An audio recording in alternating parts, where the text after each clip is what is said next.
January jackpot, 100 grand up for grabs. What are you going to do with it? If you want to win, you've got to tune in. 95.8 Capital FM. You can dance this January with me, Camilla Delro, right here on GMTV. Do the Dancing Queen diet every morning or on the web at any time, with the kids or without. Join the GMTV Diet Club online and personalize your plan for maximum results. Having the time of your life? You will be. The Dancing Queen diet, join now. Sergeant Stone and DC Webb are playing good cop, bad cop, but it looks like it may backfire in the bill at 9 tonight. Now though, the right to feel safe in your own home does not, it seem, apply for everyone. It's Nightmare on Your Street.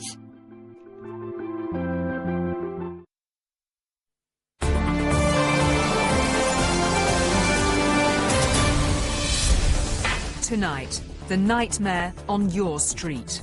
We were already a beaten, broken family that were scrambling around trying to pick our lives up. And instead of people wanting to help us and lend us a hand, they just wanted to stamp on us. And they just wanted to crush us. And those who are standing up to the yobs. Oh, I'm a grass now. I'm well known as a grass. But that don't bother me. I can be a grass all day long. If my kids are safe, I'm happy to be called a grass. Good evening and welcome to the Tonight programme with me, Julie Etchingham. Despite many attempts to control it, antisocial behaviour and the despair it brings appears to be increasing. Tonight, we hear how people in communities across the UK are struggling against their tormentors and ask what more can be done to reclaim our streets for honest citizens.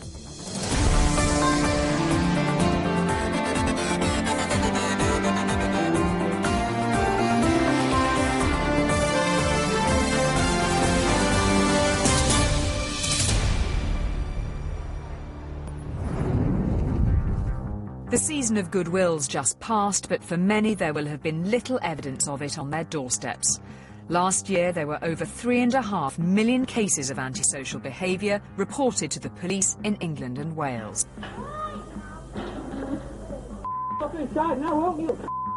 As ITV has been reporting all this week, antisocial behaviour has continued to blight the lives of many ordinary, decent people across the country. And in a special survey for tonight, 42% of you said you're afraid of going out after dark because of antisocial behaviour. Tonight I've spoken to people around the UK who say they feel abandoned by the authorities, who they say often don't seem to have the time or the inclination to really tackle the problem. You can't do anything against these people. They roam the streets like packs of wolves. You can't go out and confront them. You put your own life in danger. We had doors nailed to the outside of the windows. We had barricades inside the house.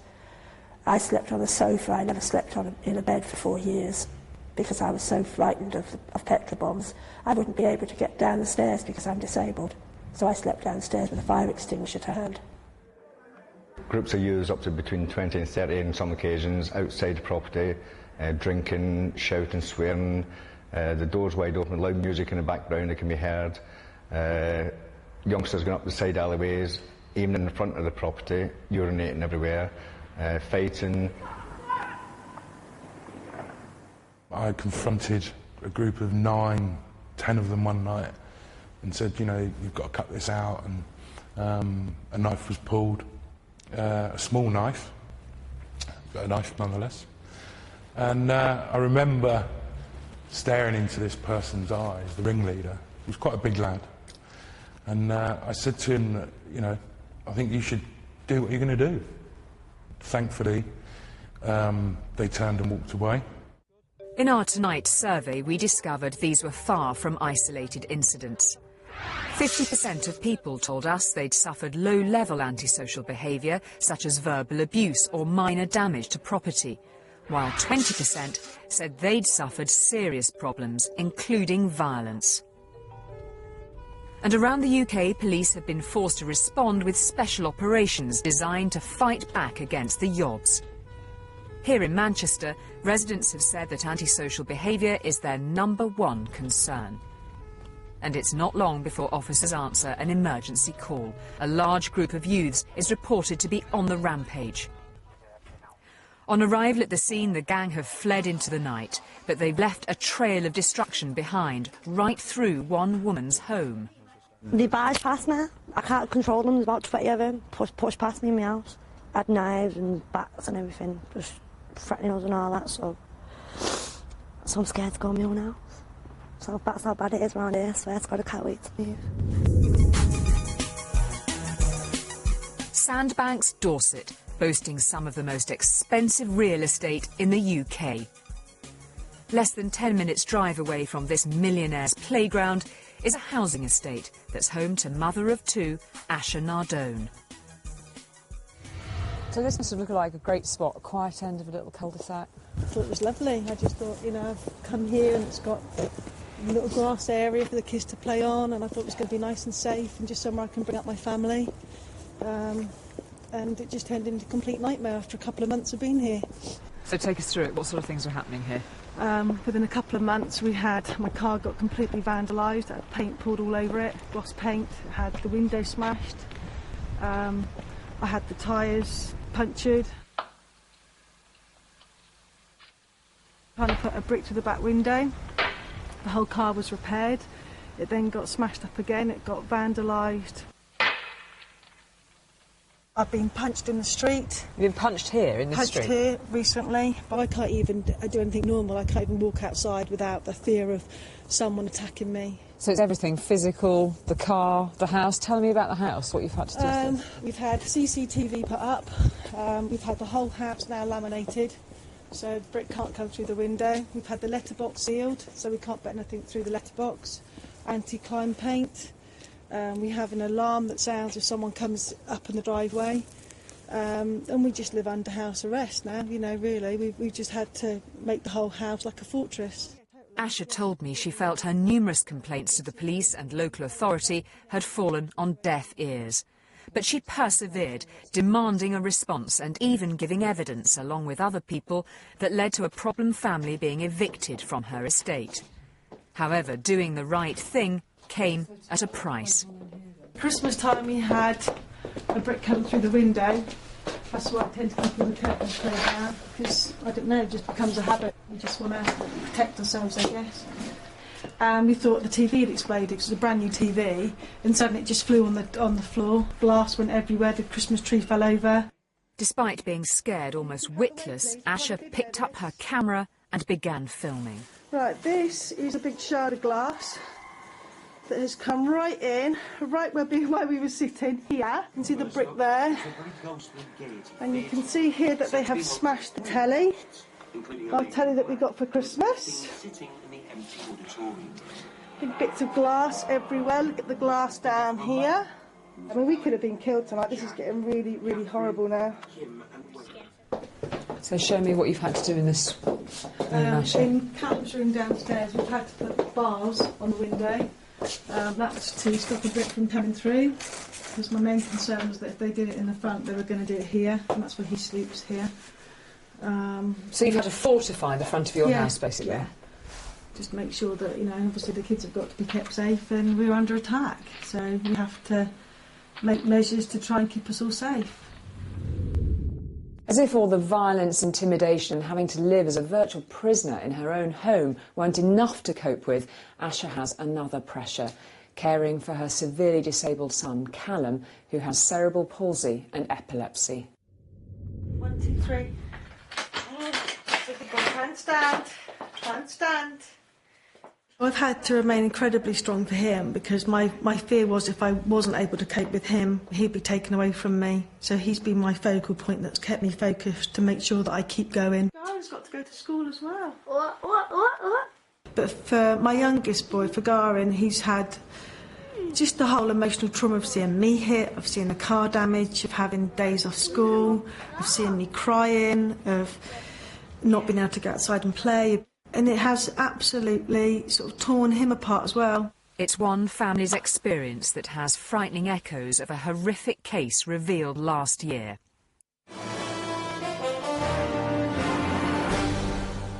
Good evening. A police force was criticised in court today for failing to answer the cries for help from a vulnerable family terrorised by local teenagers. Last autumn, an inquest into the deaths of Fiona Pilkington and her severely disabled teenage daughter Francesca revealed the causes of the terrible tragedy.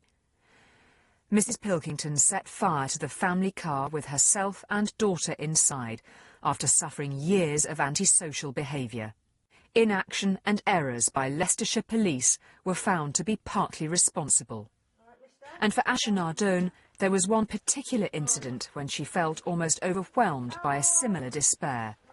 Her car had been attacked and Callum needed to attend a hospital appointment. I had to hire a little car and tried to get Callum in it, and I had this group of women that were laughing at me and pointing at me and calling me names, and I remember just, my heart was just completely, I was just empty, you know, I was just going through the motions, and I just cried all the way to the appointment in Bristol, just constantly crying, howling, and every time I went past a lorry, I just thought, you know, it'll be a couple of seconds and that'll be it. I could just turn the car into that lorry and it would all be over.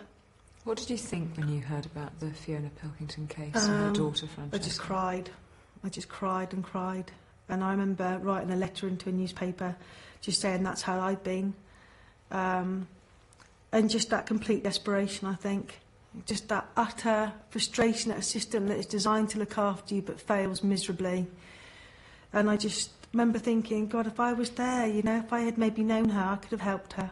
What would you have said to her, do you think?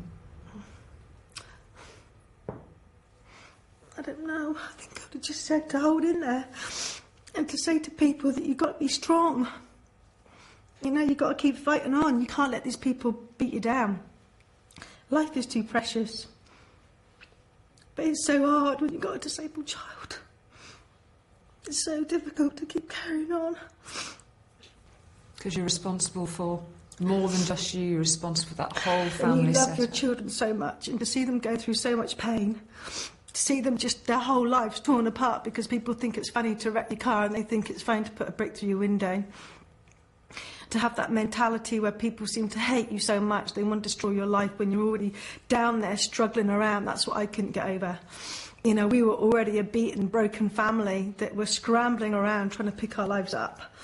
And instead of people wanting to help us and lend us a hand, they just wanted to stamp on us. And they just wanted to crush us. Like Fiona Pilkington, Asha has kept endless diaries of the abuse and says she's made countless calls to the police and local authority, but feels deeply let down by them. We had statements that were lost, we had injunctions that weren't put on, and it just seemed like it was just ping-pong ball between all the different people trying to sort of sort it all out. So it was like a nightmare of almost being stuck in glue, people bouncing stuff around from department to department. Dorset Police told us many of the incidents referred to are substantially in the past and were dealt with in a timely manner, and that the situation is steadily improving in the area. While Poole Council said it had taken prompt action to evict the main perpetrators of the antisocial behaviour from the estate, and Mrs Nardone now receives weekly contact from a dedicated police officer and a monthly case review. But Asha and many other victims have told us they are made to feel at fault when they try to involve the authorities. Here, a youth points a ball-bearing gun towards a long-suffering resident's home. We had 23 bricks and bottles through our windows in 28 days. We had 14 bricks and bottles over an 11-day period as well. We had "Die Bitch" painted on our front door. We had all kinds of abuse. We had petrol bomb threats pushed in the letterbox, all kinds of abuse. There was this baseball bat mentality, if you like, and if you called the police, you got a brick through your window, and if you called the police up for the brick through the window, you got another brick. There was a bit of fracas in the house, and a few people come out, and this one girl come walking up the street. She was either out of her head on drugs or else she was like drunk. She looked up and seen me filming, and she turned around and shouted up to me, "Turn that camera off or I'll come up there and I'll kill you." I mean, when I was getting these threats, I just carried on filming, and I said, well, I'm not going to stop now because that's defeating the object. So the more abuse you give me, the more evidence is against you. I barricaded myself into our flat, and my intention was to turn the gas on and give it an hour, and I was going to light a flame.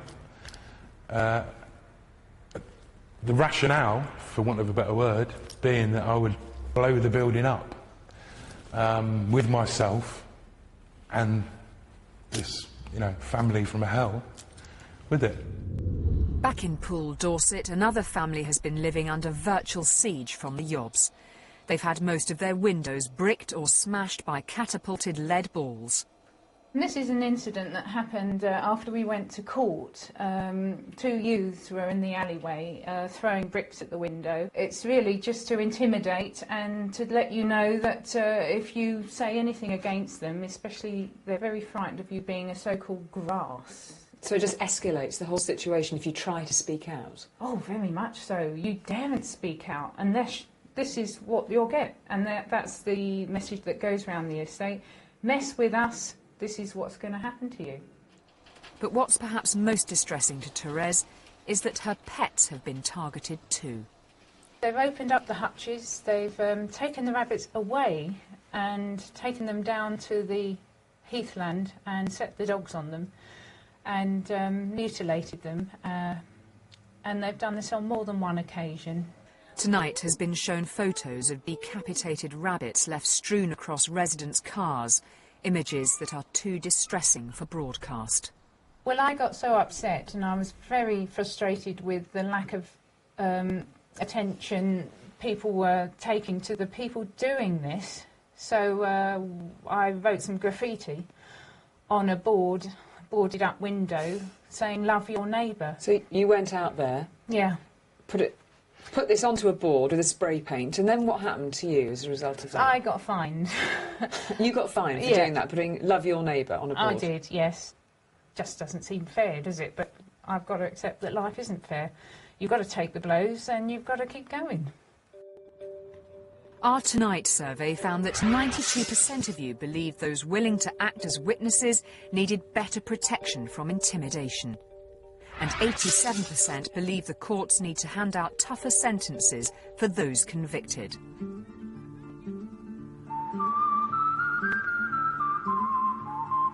No, it's not the Wild West, it's West Yorkshire.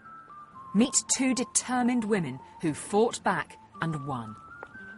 They went to court over 8 times to stop the serious antisocial behaviour being endured on their estate. The problems centred on a family who used to live in this house. The younger kids couldn't really play out anymore because they got things hurled at them. You couldn't even walk home without getting called names off by them.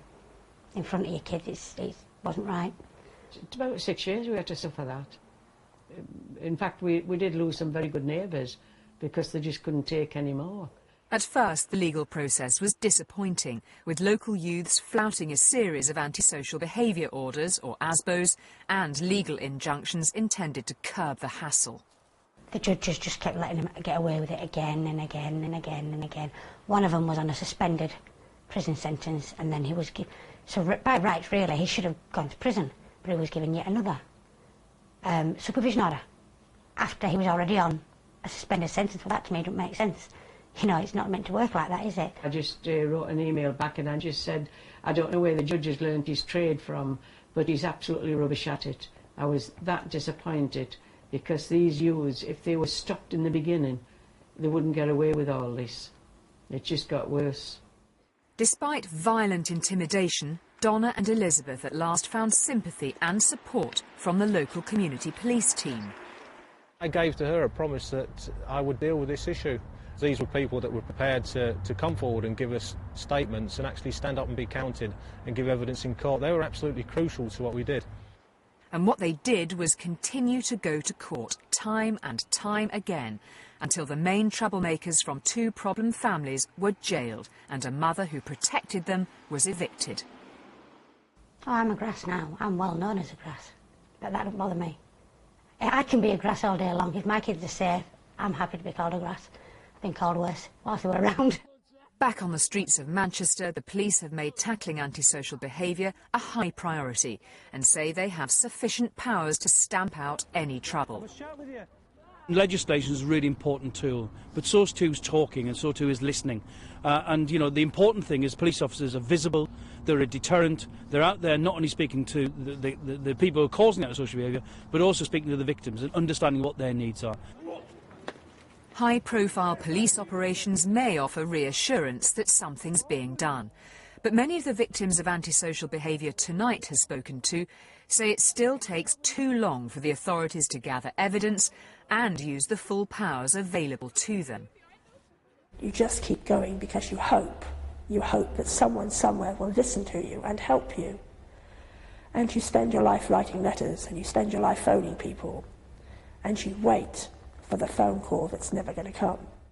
Local authorities and the police are failing on this issue, aren't they, in some parts of this country? I think in some parts of the country we've got the inconsistency. You see some parts of the country where it's an absolute priority, they get on with this, they use the powers, they transform communities. Of course, communities themselves have a large role to play in this. Community crime fighters, who I met a group in Parliament the other day, who are determined that they won't give in to this behaviour, but need that support around them. In some areas, that's not working as well as it should be.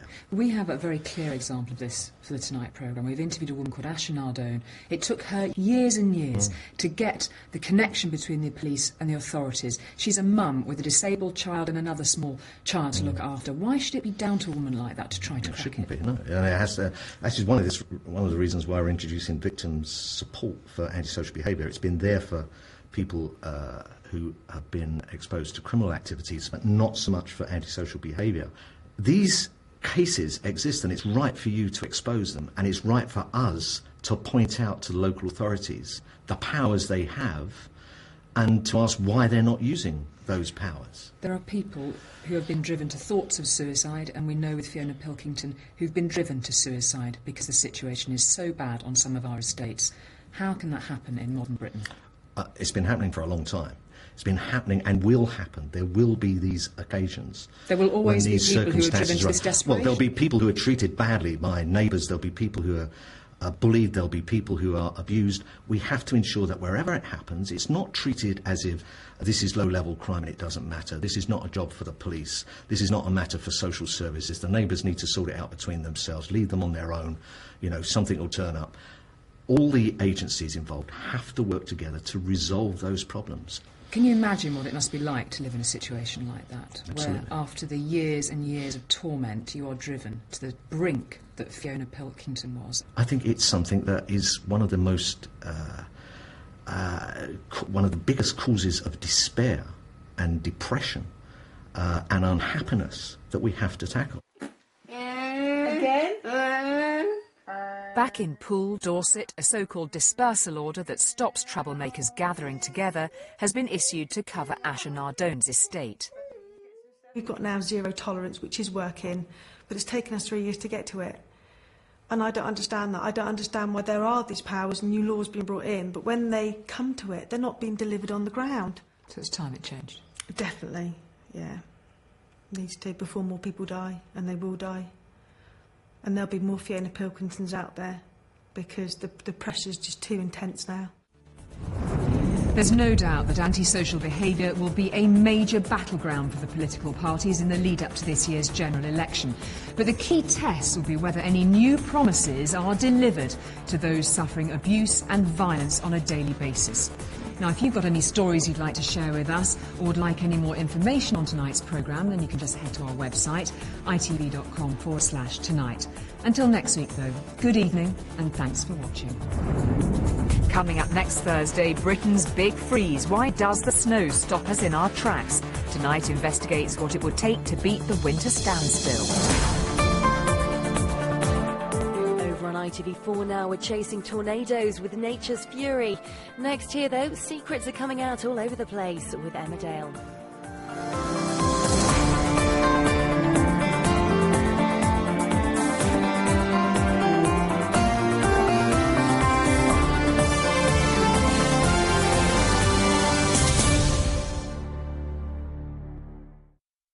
Piers Morgan discovers the incredible lives and lifestyles of those who inhabit two of the most vibrant cities on Earth. Must be the great Chinese dream. It's meant to be top dogs. To be treated as one of the superpower of the world, yes. Being a somebody in Marbella is hard work. 60,000 euros for a handbag! This is the centre, the epicentre of criminality in Europe. Piers Morgan's new series continues Tuesday at 9, ITV1. You see, I was standing outside my mouse hole the other day, when all of a sudden, along comes this cat. So quick as a flash, I turn into a dog. A ruff ruff. But the cat turned into a dragon. So I turned into a fire engine. How's that? And then he turned into a submarine. So I became a submarine-eating kipper. I said a kipper, not a slipper. Thank you very much. But he turned into an anti-kipper ballistic missile. So I turned into a missile cruncher. Crunch, crunch, crunch, crunch, crunch. Just in time to see him change into a very, very big elephant. So do you know what I did then? I turned back into a mouse, and I gave him the fright of his life. Just like that.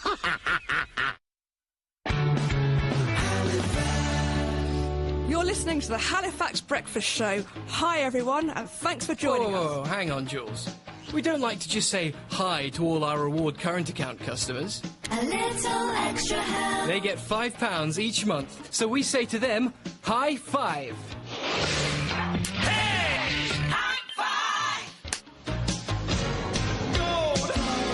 Always believe in your soul. You've got the power to know you're indestructible. Always believe it, 'cause you are gold. Like that you're bound to return. We've got a caller on line 5. Hello, I'm calling from a space station. We all just high-five. That's going to be the highest five ever. That's amazing. Say hi to £5 each month. With a Halifax Reward current account. Always believe in your soul. You may be thinking about quitting, but your brain has other ideas. With new Nicotine Minis, you can quit on your own terms, one cigarette at a time. They are tiny lozenges that dissolve in the mouth, releasing their full dose 3 times faster than gum. New Nicotine Minis. Quit one cigarette at a time. Becky had been wrestling with an ultra-nasty cold. A runny nose, a sore throat, a pounding headache, and a heavyweight cough. But then came the turning point. She had taken new Beecham's Ultra. The strongest all-in-one capsule from Beecham's. But it wasn't long before she sent her symptoms packing. So when colds attack, fight back with our strongest. New Beecham's Ultra. Also available in hot drink. And in the news at £10, an SCS winter sale bargain. The half-price Strand, only $4.99 and just £10 a month. Beating the winter blues with a real leather Diablo, half price and £10 a month. And smiles all round for the half-price Salsa, just £10 a month in the SCS winter sale. Now on. Introducing New Shore Natural Minerals.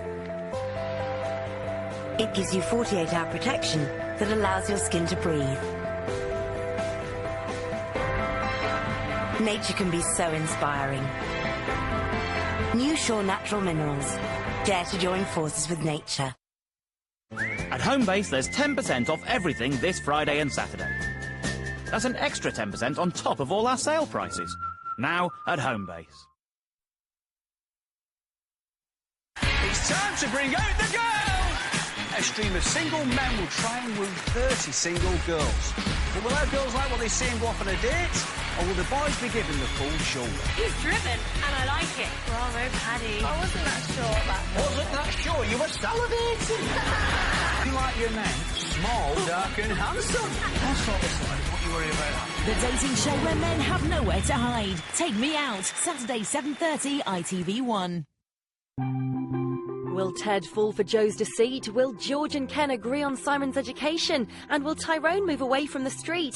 So many questions. Coronation Street is at 8:30. Now, though, it's back to Emmerdale.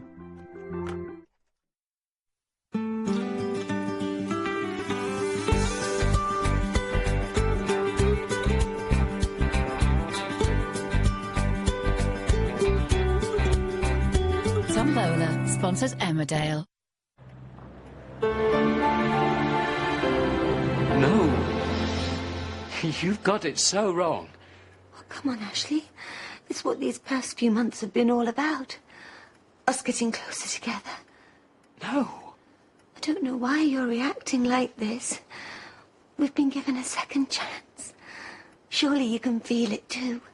What happened between us happened years ago. It's never going to happen again. Never. I got home from work and he'd had the dishwasher on. Nearly fainted. We didn't put any soap in, but you can't have everything, can you? Changed lad then, is he? Yeah, I think he is, yeah. So I keep saying.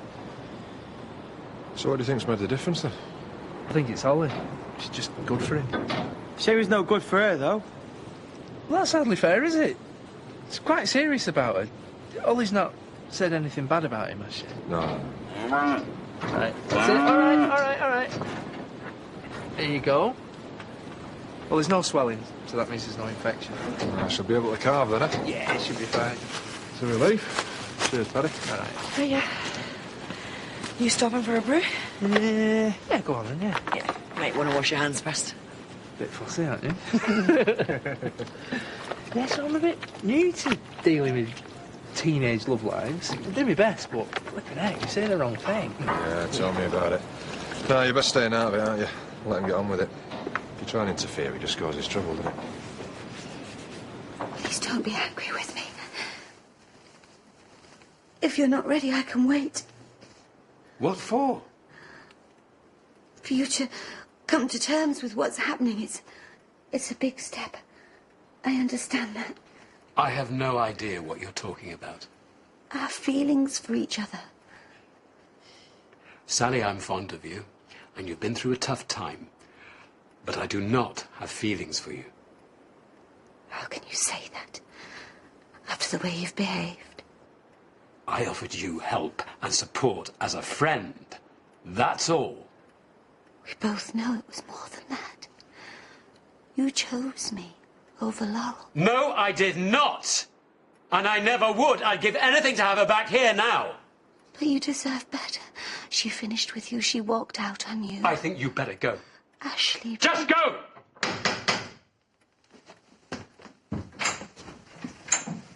Sorry, I just wanted a word about the,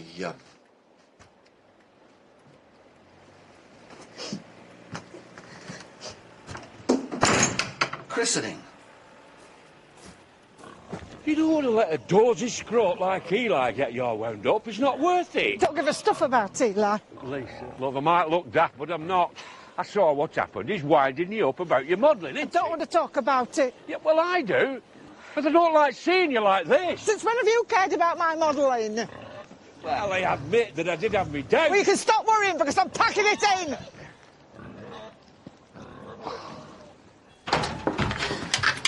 Oh, I didn't know whether you'd be in for tea. I've made myself a pork chop. Can easily do another one for you. What is it? Nothing. Well, come on, sit down. I'll make you a cup of tea. Maybe later.